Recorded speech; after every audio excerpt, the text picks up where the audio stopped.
Hey everyone, it's Caroline with CHICMOTO. I'm just going to quickly go over some of your fluid reservoirs in your engine bay that you should at least know about.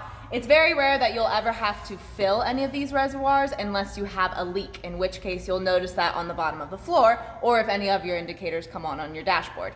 Also, sometimes if you take it into the shop, a mechanic might recommend that your brake fluid's lower. When was the last time you checked your power steering fluid and whatnot? So at least we're going to go over kind of where to find them or what they look like. Starting with, we'll go over brake fluid.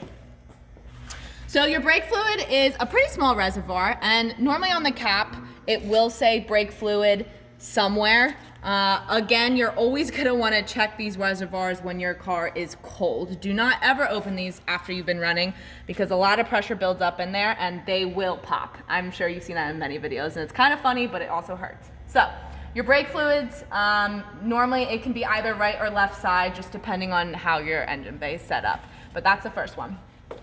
Your washer fluid, this one's pretty standard. Sometimes it's closer to where your steering wheel is.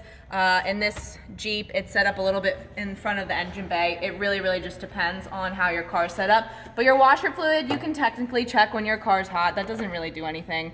Everyone knows what washer fluid is. But if you need to fill this, you up in your reservoir. You can see mine's actually getting a bit low.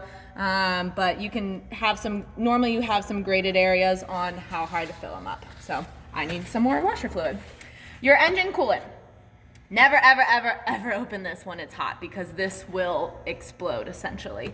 Now your coolant obviously keeps your engine temperature cooler, not overheating. If you have a car that overheats a lot, you probably need to check your coolant because there's a chance that there's a leak or it's low or something's going on there.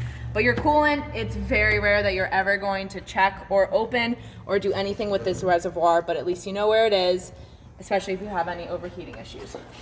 Power steering, of course, if you have a car that doesn't have power steering, which I deal with a lot, but not these days. Your power steering reservoir is another one. Very rarely are you going to check this. If your steering feels a little bit off or if you notice a leak or something like that, then obviously you will need to add more power steering fluid. But once again, it's really hard to run out of this.